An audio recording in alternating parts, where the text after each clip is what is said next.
जय श्री राधे कृष्ण। कल अक्षय तृतीया वैशाख मास की शुक्ल पक्ष की तृतीया तिथि को होने जा रही है। अक्षय तृतीया अपने आप में एक बहुत ही महत्वपूर्ण तिथि है। इस तिथि की एक खास विशेषता है कि यही एक ऐसी तिथि है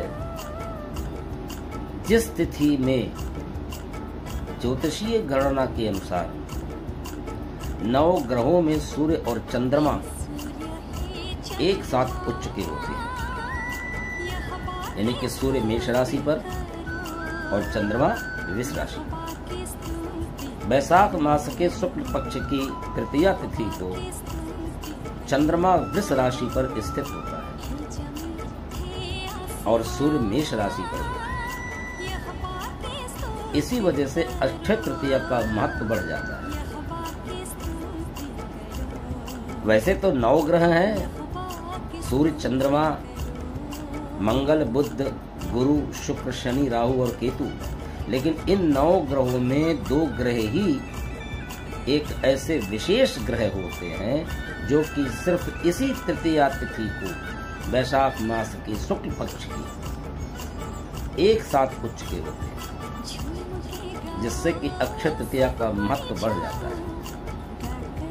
क्यों? सूर्य और चंद्रमा के उच्च राशि पर होने से ही अक्षय तृतीया का महत्व बढ़ जाता है, इसलिए कि सूर्य और चंद्रमा ये आध्यात्मिक ग्रह हैं। इसीलिए 9 ग्रहों में सबसे मुख्य रूप से यदि पूजा की जाती है तो सूर्य और चंद्रमा की की जाती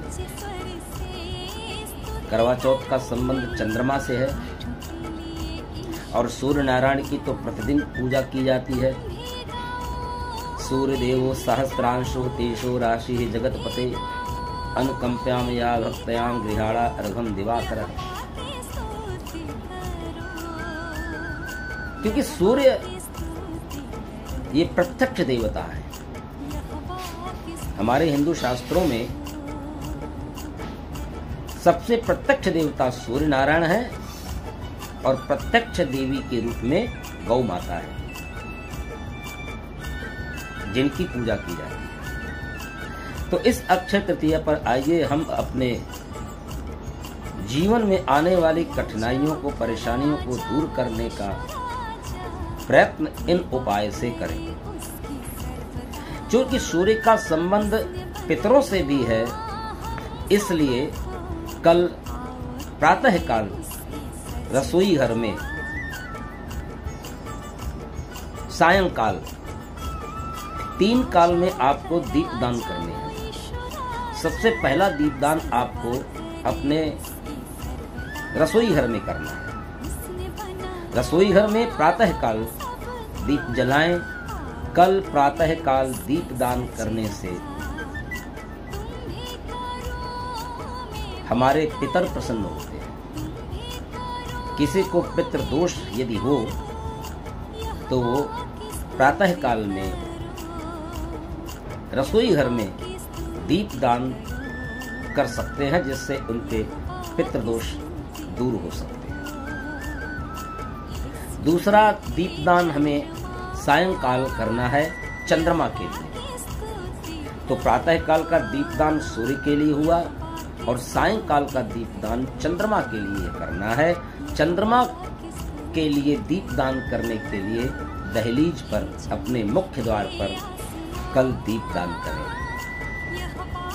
दीपदान करने से आपके घर की जो नकारात्मक ऊर्जा है, आपके जीवन की जो आर्थिक परेशानियां हैं, वो दूर होंगी, क्योंकि जिससे चंद्रमा प्रसन्न होंगे। क्योंकि चंद्रमा मन सोजा तक्षो सूर्यो अजायत। चंद्रमा मन का स्वामी होता है और धन का संबंध भी मन से ही होता है। आदमी मन से पैसा खर्चा करता है, कहता है कि मन से पैसा खर्च करो, क्योंकि मन की पत्नी का नाम है मनी। मन आपका कहीं लग नहीं रहा हो, आप अपना पैसा लगा दीजिए मन आपका अपने आप लग जाएगा।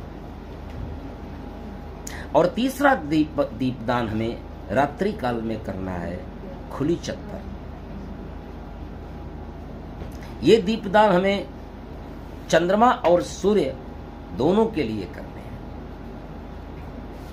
रात्रि काल रात्रि 9 बजे। अब काले तिल का तेल अगर न मिले तो आप कड़वे तेल के दीपक का भी आप प्रयोग कर सकते हैं। किचन में देशी घी के दीप का दीपदान करना है। दहलीज पर आपको कड़वे तेल का दीपदान करना है और रात्रि काल 9 बजे खुली छत पर काले तिल का दीपदान करना है। और काला तिल यदि न मिले तो कड़वे तेल से भी हम दीपदान कर सकते हैं। रात्रि कालीन में खुली छत पर दीपदान करने से भूत प्रेत की बाधाएं शांत होती हैं।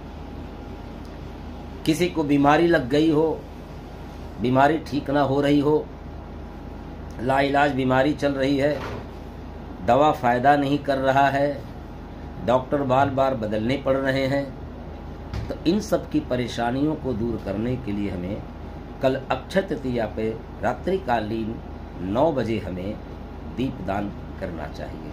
तो इस प्रकार से कल हम अक्षय तृतीया पर दीपदान करके अपने जीवन की आर्थिक, शारीरिक, मानसिक परेशानियों को दूर करके सूर्य और चंद्रमा को प्रसन्न कर सकते हैं, जिससे कि हमारे जीवन में सूर्य की ऊर्जा और चंद्रमा की शीतलता दोनों ही हमें प्राप्त हो और हमारे जीवन की परेशानियां दूर हो। जय श्री राधे कृष्ण।